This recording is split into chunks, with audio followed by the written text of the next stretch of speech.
7:30 a.m., 1039 FM, Jocks, Huntsville. This is Off the Bench.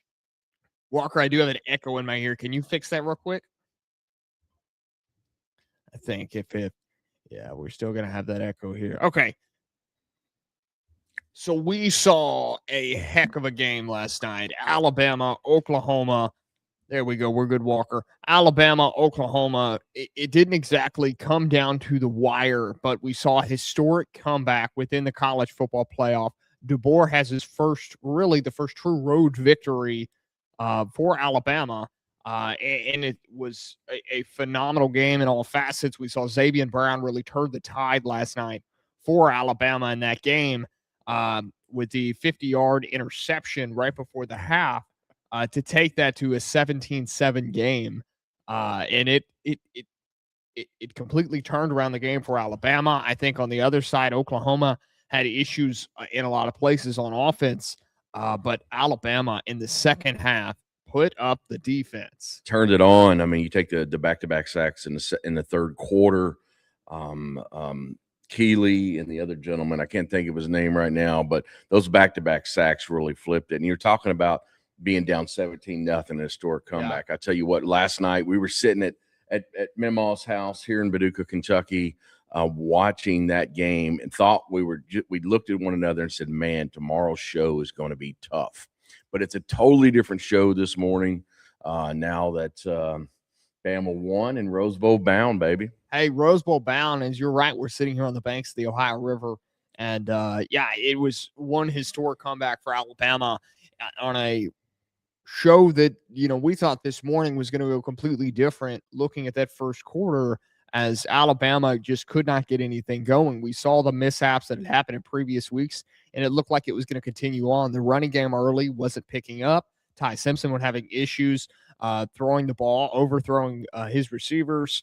But it seemed like late it was picked up, and that defense sparked it, okay? They never had a forced They did have a forced fumble last night, Alabama, or there was a couple called back.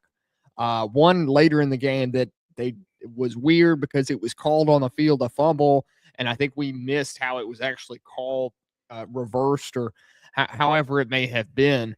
But interceptions, Alabama flipped the script on Oklahoma from what happened in the regular season inside Bryant-Denny Stadium. You had your block punt for Alabama.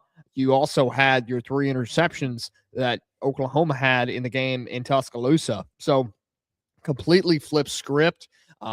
Alabama it looked like they were just playing for something more out there, and Oklahoma just could not find anything comfortable in the second half after going up 17-7. And then Alabama put on a show, scoring at one point 21 unanswered. It was 24 unanswered. 24 unanswered. And then Oklahoma scored to make it 24 for them. And then Alabama just put on the stops after that. Now, if you sit there and you think about the comparisons between the first time that Oklahoma and Bama played this year, we sit there and we said that, Bama had 3 turnovers in that first game, all right? And then this second game, who had the turnovers? Alabama did. No, Oklahoma did. Oklahoma did. And Bama did not, okay? And then, and then you think about the field goal kicking, right? Talty was great last night. All the talk before the game was all about the swirling winds in the stadium. You had pretty much a consistent breeze that would come in one end of the stadium and leave the other, and it was just swirling.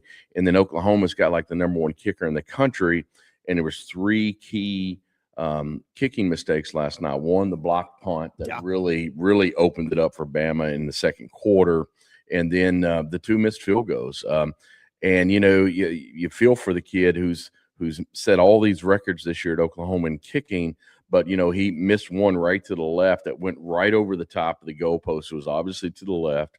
And then the last kick, we're like, oh, man, he's gonna kick this field goal. They're going to do an onside kick. We're going to play that game. And he just came up short. And he's been the one that's been kicking 50-plus yard field goals all year long. And you got to sit there and think that the win had something to do with that. You do. And credit to Coach Kalen DeBoer. He is stuck with Talty through thick and thin throughout this whole season, through the missed field goals and the issues that he was having. But now he's stuck with him, and it paid off last night. He had some big kicks in that game, and he produced for Alabama. On the other side, Oklahoma was having issues with the wind, and those 2 missed field goals in a row just completely killed the momentum for Oklahoma, especially after the last one. I mean, that was essentially ending the game with that missed field goal that came up short, which was the last thing I thought was going to happen in that situation. I thought we were going to see maybe a shank, but in no way. I just thought didn't think it was going to come up 5 yards short within the end there. Yeah, I mean, when you look at what I really liked about like the board in this conversation around Talty last night in the press conference, he was talking about how he was super proud of the kicker. Talty missed that big field goal the first time they played. On the left hash mark going into halftime. He misses that field goal, which is like a 10-yard field goal. It was ridiculously short, and then you had and then we end up losing that ball game by 2 points, right? So. All the conversation, the students were ready to, have the kicker's head. The fans were all over him, and DeBoer has stuck by him. And then last night in the press conference, he's like, I'm super proud of this young man who has just kept his head down and does what he's supposed to do. And he had, big kicks last night in last night's game. He did. They did. Ty Simpson, 232 yards, 2 touchdowns. It looked like Heisman Ty. Formerly Heisman Ty, showed up in that game at moments. I was not going to sit here and say the whole game. He still had some bad miscues throughout the game. But the touchdown to Lotzie Brooks over the shoulder end zone catch. And, Lotzie had 2 touchdowns in that game and some big receptions for Alabama. Of course, the Jeremy Bernard catch, the 50-50 ball that Jeremy Bernard just pulled in, out-muscled him completely, which they would question, was that actually complete? Because he controlled it to the ground and then let the ball go afterwards, or the ball was punched out. But anyways, was called a catch on the field. And then, of course, Zabian Brown, the key difference maker, the tide turner, the interception that I called. You did right before it happened, right? But as the start of that drive, I said, I'm feeling a Zabian Brown interception here. And Zabian did what he does. He turns, like I've been saying, turns the tide. Okay, right before halftime, he did it against Tennessee. He did it against Tennessee right before halftime. Completely changed momentum, and he did the same thing in this game last night. So Alabama, you have your star outputters there, ready to ignite and make a run in the college football playoff.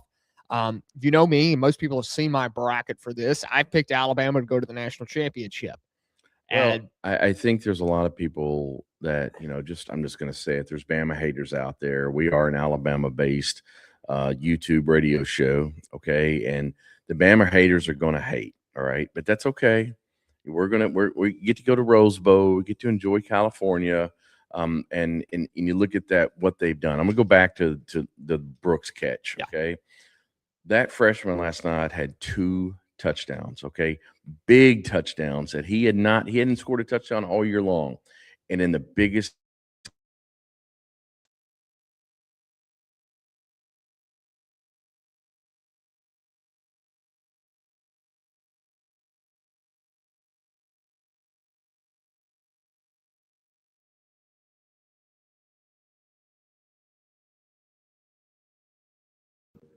he got hit, he got taken out, the ball goes flying, and it was a drop. And that was a key third down play early, if I remember, early in the first half. Mm-hmm. But Brooks last night, man, those young men came through last night. Brown's interception, Brooks's 2 touchdowns, Hill running the ball, that 30-yard run. That may be Bama's longest run all year. I don't remember, but you did see that shift last night with Jam Miller, and all the hype was about Jam Miller coming back and playing from injury. But then you turn around and you watch what Hill was doing. That one touchdown where he just battled that ball into the end zone. I think 4 guys bounced off of him. A heck of a play on his part. I saw a lot of things from Alabama last night that I did like. I like the offensive line play, pushing those running backs. What we really haven't seen, or maybe haven't had the opportunity to do all year, the offensive linemen to a lot of Dewberry and Parker Brailsford, and there was another one with the guy. He's the kid that always has the troubles in the offensive line last year.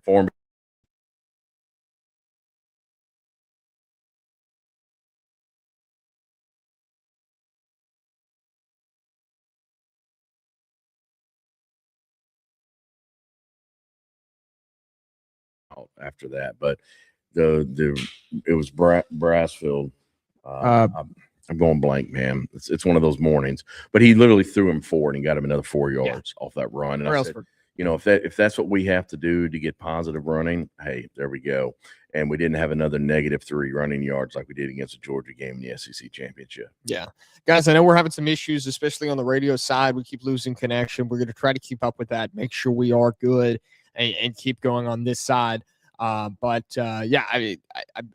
going to go ahead and take a quick break. I'm assuming we already did that on the radio side. So we're going to go ahead and take a quick break and try to get all these issues hammered out. Guys, go ahead, leave a comment, like, subscribe. We're going to take a quick break. We'll be right back. This is the Off the Bench College Football Show.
7:30 a.m. 1039 FM, Jocks Huntsville. This is Off the Bench. Of course, I'm your host, Kelsey Huffine over here. Pop's sitting over here to my left.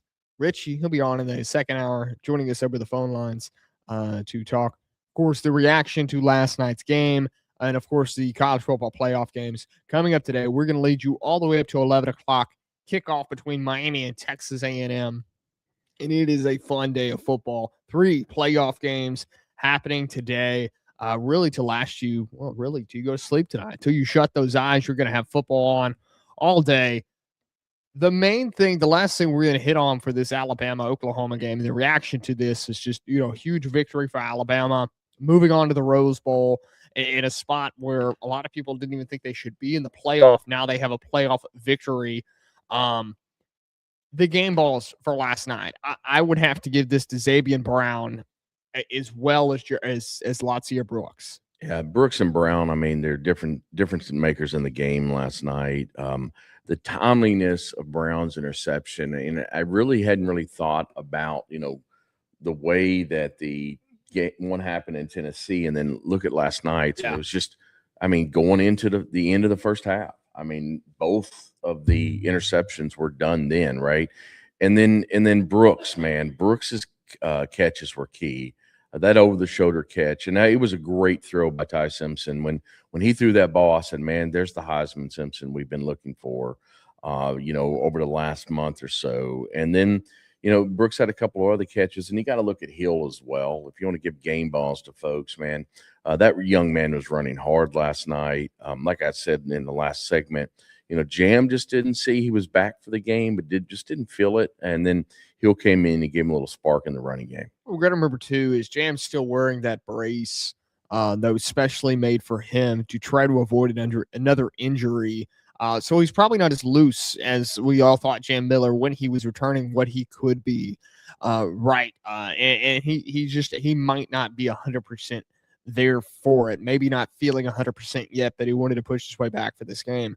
We all said, especially Thursday night, I was saying the injuries for Alabama have trickled down, and there's just a lot of those guys had come back from injury. Josh Cuevas, Jam, a lot of the offensive linemen coming back from injury.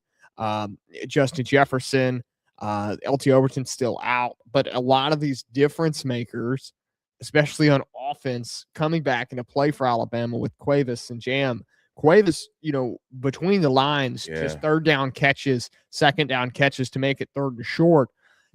He came up big in this game. Cuevas was there. He may have not been the superstar, the game ball winner, but he's doing those little things right for Alabama. That way we can do the big things. They have the opportunity to do those big things and get those passes down the field. Another thing we saw yesterday, Alabama, they're making those deep passes. Ty Simpson made a couple of bad ones, but he still made a lot of good ones. And they're trying to make them respect that deep ball down the field, which a lot of teams haven't done the last couple of weeks. So with Alabama, they have now gotten back to that. And if they continue to do so, make them respect the deep ball, that's going to open up the run game for one Daniel Hill that we saw a lot of last night. One thing too, though, I think part of that, when we were watching the game last night, we're sitting there talking, we were like, where's the motion offense? Okay. And it just seemed like when you were comparing what the offense at Oklahoma was running, especially in the first half, okay, Oklahoma was moving the football downfield. The Oklahoma quarterback had 300 plus yards passing, in last night's game compared to the first game where he had 200. I mean, it was not the same. He was throwing the ball well last night, but the difference in Bama's offense in that first half and what Oklahoma was doing was a lot of motion up front early in the offense. You had running backs going one way, running slants the other. And then, when we talked a little bit last night is, Bama likes those out pass. They like those little dumps into the flats, right? But what happens to those Ryan Williams those slants, man? I'm missing that. I'm missing Williams going in motion and coming back. And I kept watching him run the zig pattern last night. And the zig pattern's when you cut inside and you go back outside. And it just takes a long time for that to develop. It seemed like they were doing that a lot on third down, too. And that did produce one of the sacks that Oklahoma did have. And so third down, would it taking time to make that play? It just didn't seem like the smartest decision. I think Oklahoma had 5 sacks last night. How many did Bama have? I think up front it was 4 or 5. I'm not looking at the stat sheet right now in front of me, but the time, I mean, Simpson has to have time to throw those balls, but if we can't get that running game going, there's nothing wrong with the 4 or 5 yard slant. And that's where you're talking about Cuevas. Cuevas came in, man. He started catching those. We had 5 yard pass, 6 yard pass, 7 yard pass. You get those down, that turns into your runs, and it really opens up the downfield throws. 100%. Alabama, they seem to be doing those little things last night that they had been missing. Really, a lot of times trying to go for the home run ball we've seen from Alabama in the past couple of weeks, and it just wasn't there the whole time because they didn't have the opportunity or the players to actually do the little things that they needed to do. And Alabama looked like they had stepped up last night and do this. Another point I wanted to make from this was, Bama, I had said on the Thursday show on the midweek update that Alabama had an issue with getting fancy with a lot of plays, as well as the timeouts that were being wasted on these low play clock. Yeah. Where they were having to waste timeouts because Ty couldn't get the ball off in time. He's audibling too much up at the line. Too much at the line. It seemed like that was taken care of better yesterday. Better time management on that side. And that's something, like I was saying, there's timeouts going to be needed down the stretch. And I've heard the disagreements from this, but those timeouts we had some plentiful timeouts in there to set up the right play on defense. We did that on offense once in the game too. That was needed to do that, and I think there was still one wasted on one of those. Yeah, but those two were very, very valuable down the stretch. Well, especially in the when you get into going into the end of the first half, those timeouts, man, you want them. I'm one of those guys. If you can steal a minute, because you've taken your timeouts and you have another chance to score, especially in the situation Bama was in last night, they got the ball first in the second half. So I was a little bit critical of not using a timeout at one point. Yeah. I wanted to use one. It would have left us a minute minute on the clock going into the end of the first half, which is another opportunity to score, and you get the ball back in the second half. But they didn't use the timeout. The clock came down to like 22 seconds, and I knew that it was just going to end the first half at that point. It seemed like, too, that the officials, and I'm pretty sure it was an SEC officiating group that was doing that game last night, they didn't call that game tight the first half.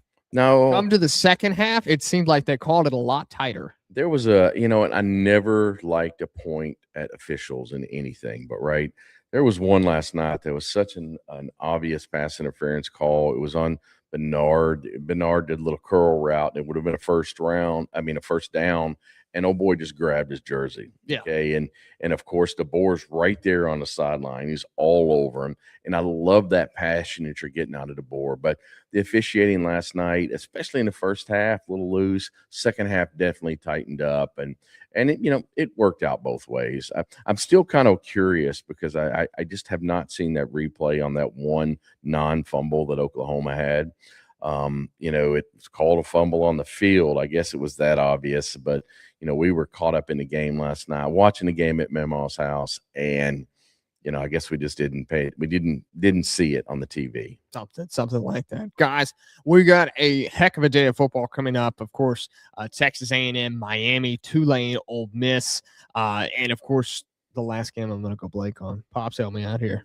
Boy, Tulane, Ole Miss, Texas A&M, Miami, and then you have, oh my gosh, I don't have my stuff in front of me. I don't either.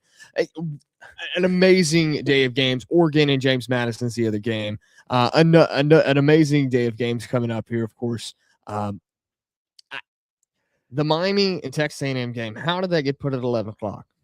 I think these games, and Oregon's got the night game because they're West Coast, I guess. Yeah, but I mean, seriously, let's think about this, right? You got the two games are going to be blowouts. Are going to be the second and third game, and the first game is going to be an honest, really good game. And I hope they're not blowouts. I hope James Madison and Tulane go in there and play great football. This Saturday right here is going to depend a lot on the future of college football with where we go with the playoff.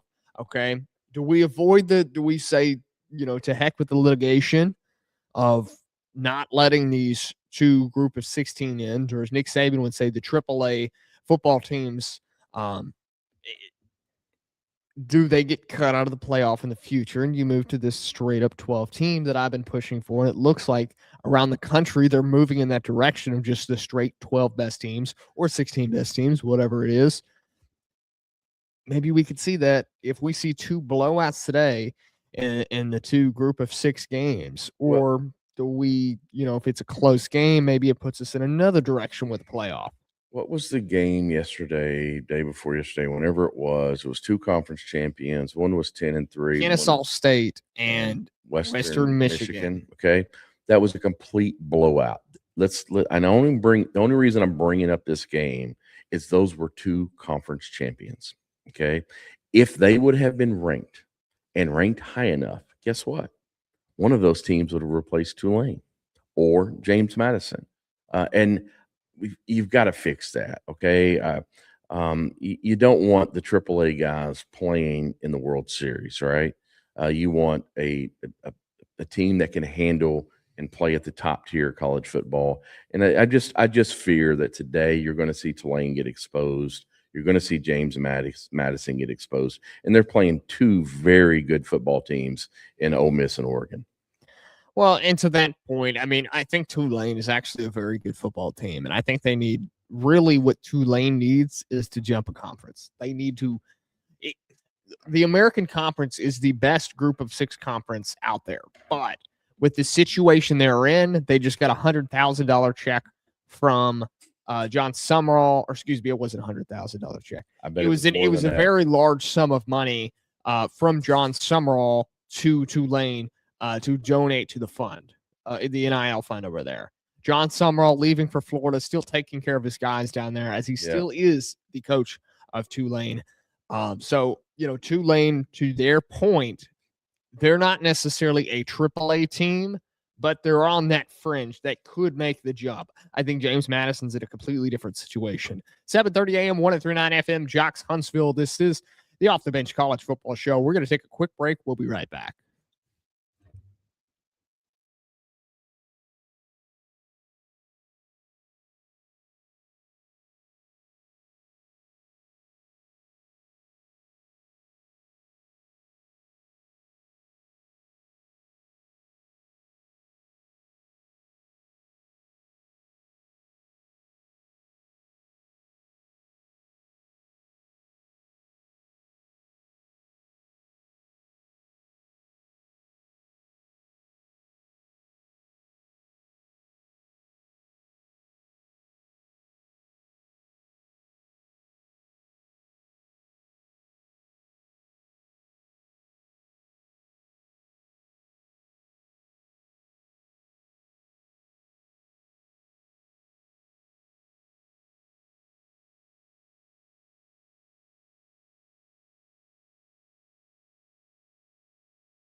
Arizona State head coach Kenny Dillingham has just signed an extension to keep him at the school on a new 5-year deal.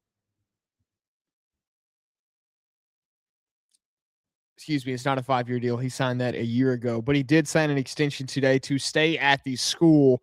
So he will not be the new head coach of the University of Michigan. So Michigan still without a head coach. Do not know the future there. The instability with the athletic director, and moving forward, Biff Poggi still at the helm, with really no sight of what's going to happen next year if they can keep this recruiting class together, with Biff Poggi at the helm, or whatever direction they go into. And Michigan's one of those programs I could care less about, kind of like Notre Dame. Now, I'm playing with you. You're going to take a shot at Notre Dame? I am right now. That's smart. And here's the reason why I'm taking a shot at Notre Okay. Dame real quick, all right? Last night on X, Twitter, whatever you want to call it, okay? Let me just read a couple of these. This comes from the Notre Dame Fighting Irish Twitter account or X account. Got in over Notre Dame. Ha, ha, ha. They're talking – these are shots at Bama, right? All right. Unlike Alabama, at least Notre Dame had the decency to opt out of its game before kickoff. It's meaning Alabama didn't show up. This is all happening last night in the first quarter of the game. Brandon, I'm not going to say the names. Never mind. Another one, it's a rout. Oklahoma going to kill them. DeBoer getting killed. Bama fans crying. You can take a shot at Brandon Walker. That's okay. Yeah. You know where I was going with Take that. a shot with Brandon Walker. And then Alabama's getting steamrolled by Oklahoma. Okay. This is the Crimson Tide college football playoff team that got put in over Notre Dame. So you know what? Continue all the haters, okay? But, roll Tide. Bama got its first win. I think more importantly in last night's game, you're talking about the Michigan coaching opening. I think they kind of secured the board in Alabama and Tuscaloosa for a while. It makes it an awkward timing for Michigan because if they keep waiting, the longer they wait, the more instability that happens with the Michigan football team completely, with Biff Poggi leading at the interim head coach position. Now, he doesn't look like he's going to get that permanent tag, but the more coaches that trickle down, it looks like that possibly Biff Poggi could be that.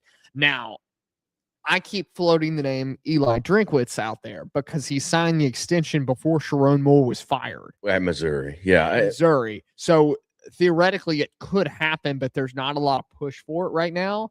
But the names are slowly just trickling down from Michigan. DeBoer's going to be awkward timing. If they still want to pursue that, even after this game, they have to wait another week to do so. And then now with Kenny Dillingham signing an extension in Arizona State, throws him completely out of the water. So who do they go after?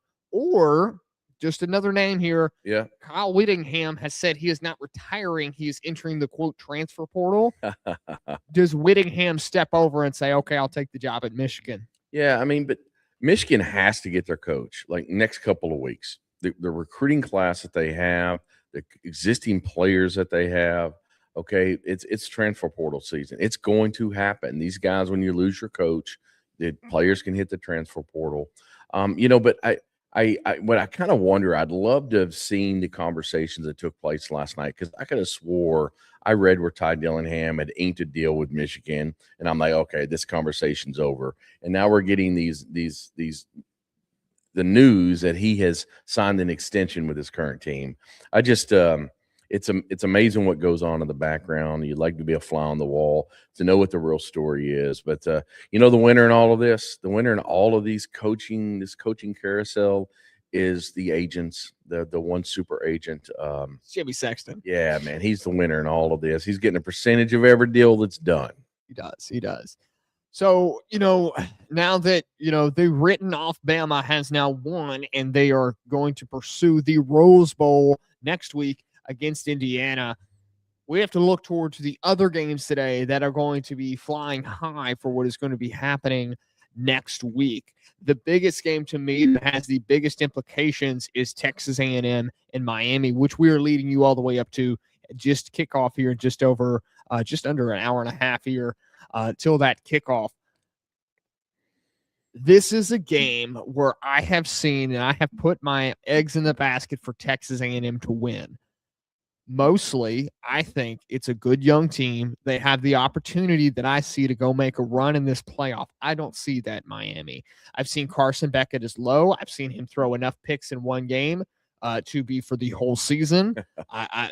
Marcel Reed has played a phenomenal campaign, tried to make a push for the Heisman, didn't come out on top, didn't make it to the finalists. Doesn't take away from the season he had. He is an incredible quarterback. He's athletic. He's strong. He can throw that ball downfield.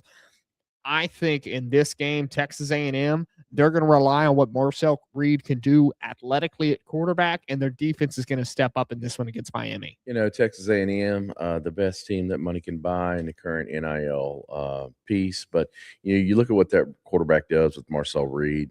He's going to spread you out. He's going to run all over you.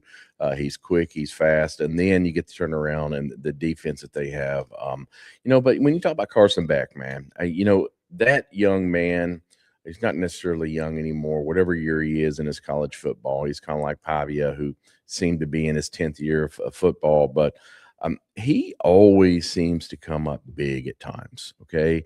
And I think today, I joked with you earlier that A&M was on upset alert. I'm just feeling it, man. Carson Beck, he is one of the most experienced in playoff atmospheres and big implication games. Look at Carson Beck. He did that at Georgia, right? But he is an incredible quarterback. He knows how to make the big plays when it counts. But does he have the pieces surrounding him to make that, big pressure atmosphere come into play where he can take those big moments and ride high with them? You got to look at this. Look, line play is everything in this game. A&M led the nation in sacks, okay? That defense is strong. It is. But Miami's offensive line gave up the fewest sacks all season. So you got you have a very well integrated offensive and defensive line here, for both teams, right? So does star power take this one? Does Carson Beck step up? Is it Marcel Reed that steps up? They've got a lot of pieces that can do it. A&M's got dynamic wide receivers, and they can take control of it with Marcel Reed getting it to his wide receivers. But they also got an explosive defense. I just don't know if Miami can hold up to all the things that add up with A&M, if they can overcome A&M. Because, like I said, I think A&M has the possibility to go on a route in this one and really get some momentum moving forward in this playoff. So I think there's two Jekyll and Hyde teams in all of college football, right? Starting with my beloved Alabama Crimson Tide. You never know who's going to show up, right? And I think Miami's the other team like that, right? Miami was this hype team, beginning of the year, top rated, all of this, top 5 team that was supposed to be all that. You got Carson Beck coming in there as the transfer. He's gonna lead Miami like he led Georgia, right, to the promised land, right? But then Miami can't get it done, not even win the SEC, ACC, and not even playing the ACC championship game, which threw all of this whole college football committee stuff. If Miami would have just taken care of business, you wouldn't have the Tulanes and the JMUs of the world in this playoff. Just remember how far we are removed from the doomsday scenario that the ACC almost endured. Yeah. All right. This ACC conference was not good. It was a very, very down year for them. Florida State, poor year. Clemson, very poor year.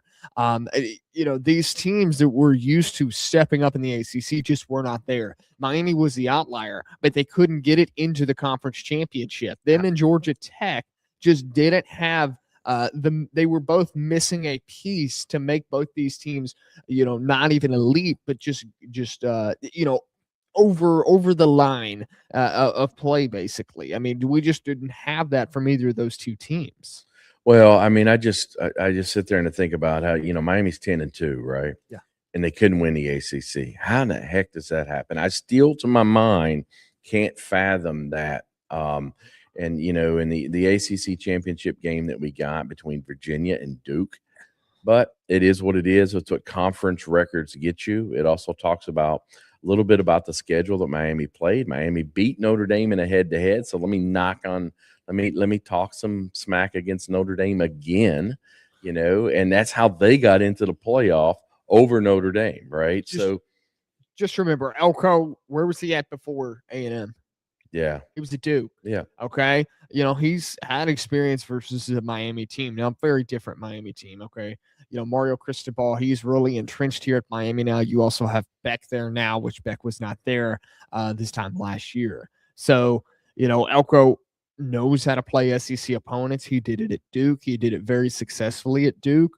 So, I think Elko, especially at home in Kyle Field, according to Nick Saban, they're allegedly pumping in noise. It's home of the 12th man, baby. Home of the 12th man. Yeah. The 12th man's the pumping into the noise on the speakers, right? So this is going to be a very, I think, close game. I think we're going to see a much closer game than we saw last night between Oklahoma and Alabama. You think it's going to be closer than that? I do. Yeah, I do. But I think at some point, coming down to fourth quarter stretch time, this is where Texas A&M stretches that lead apart. Well, I mean, we talked a little bit about it already. This is when Marcel Reed, this is when his legs kick in.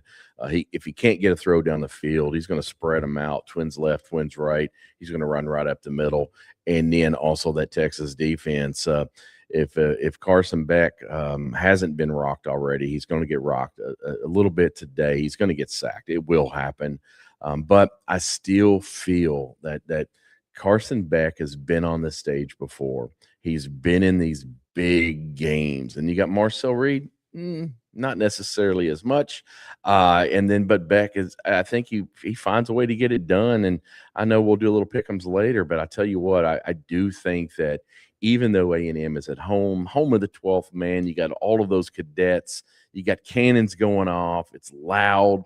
I think somehow Carson Beck finds a way to get it done today.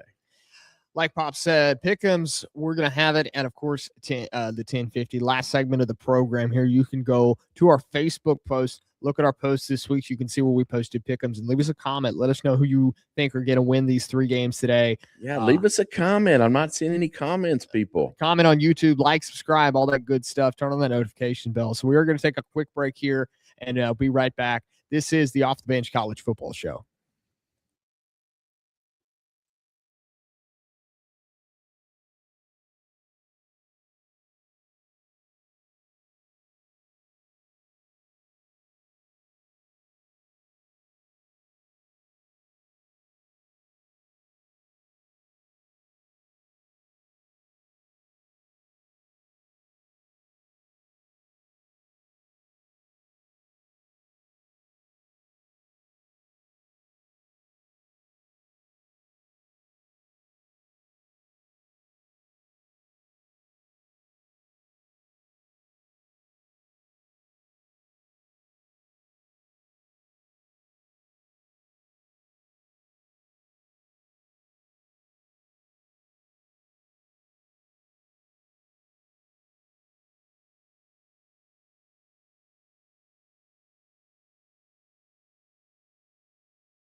7:30 a.m., 103.9 FM, Jocks Huntsville. This is Off the Bench. I'm your host, Kelsey Up. I'm Pop sitting over here to my left. Richie Jones, our co-host, going to join us here in the second hour here in just a minute. We're about to go off on the YouTube side, but if you want to continue, you can get to us on iHeartRadio at 7:30 a.m. Jocks Huntsville. Or if you're locally in North Alabama, you can find us at 103.9 FM Jocks Huntsville on the radio side. We are on the banks of the Ohio River over here in Western Kentucky. But Pops, I know, if we're in West Kentucky. Hometown, baby. We are, yes. Okay. I know you want to look forward to the game happening next week, the Rose Bowl, and kind of the how the hosing has happened between Indiana and Alabama. Both teams, primarily East Coast, Midwest teams, now going over to the West Coast to play this game. Yeah, I mean, and it's not necessarily Bama that got hosed, right? But Bama's a 9 seed. But when the number 1 seed, okay, now who says they get hosed when they got to play in the Rose Bowl? Yeah. The granddaddy of them all, right? But how does the number 1 seed, and primarily Midwest school, have to fly out to California to play a football game? And I think that game is a 1:00 game. In local time, 1:00, right? So now you got 2 central teams that are going to be playing on the West Coast. It wouldn't be a 1:00 game, since they're not their time. Yeah, no, it's like 4 Eastern, so 1:00 California time. Yeah, okay, that makes sense.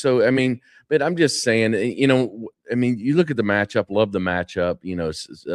The Indiana coach and his, Alabama ties. Last night, as soon as Bama wins that game last night, we were like, okay, Pasadena bound New Year's Day. But then it's like, all right, that's California. We've got to fly to California to watch that football game.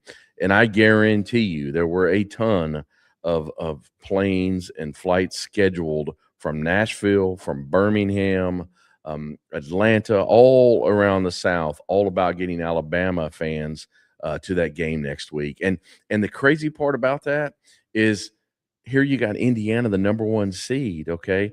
There's no home field advantage from them in that game. Well, and that's the argument that's taking place right now as we move forward trying to figure out the future of the college football playoff. A lot of people want these top 4 seeds to actually get a home field advantage, because very different from March Madness, the college football playoff and the fans have always directed it toward getting the best 2 teams in the national championship games, in which March Madness, they don't do that. They want the Cinderella story. Basketball is a very different game in collegiate sports, right? Yeah. So, yeah, the argument can be made, and I understand the argument. Hey, in the future, do we let these top 4 seeds get a home game, rather than playing at a neutral site? Granted, Rose Bowl is never anything to take lightly. That's an historic game. Like you said, the granddaddy of them all, what used to be a Pac-12, Pac-10, right? A Big Ten game that is kind of transformed into this special playoff game atmosphere. So, I get it. Home field advantage for the top 4 seeds. I think that is actually should be the correct way to roll with it. If we really want to get the best teams in the playoffs, best 2 teams, we need to stop focusing on trying to get these Cinderella stories, because that's not what college football fans want. They want the best 2 teams in the country to play in the national championship. Who is the most watched team in college football? That'd be Alabama. That'd be the Alabama Crimson Tide. And they're going to get their wish. They're playing in the Rose Bowl. But dang it, I really think that Indiana, as the number 1 seed, they've had the best year in college football. Okay, look what they did to Ohio State in that Big Ten championship. And now you get to award them by playing a road game, okay, in California, where their fan base has to travel. And so does Bama's fan base. But, the Bama fan base will be cluing in online, watching the TV. And sure, Indiana fans will too. But, man, we're number 1 seed. Awesome, cool. Now we get to go on the road to play the game against Alabama. Guys, I want to thank you here on the YouTube side. We are going to end the stream right now. If you want to join us again, go to 7:30 a.m. Jocks Huntsville and iHeartRadio, or locally 103.9 FM Jocks Huntsville on the radio side. This has been the Off the Bench College Football Show.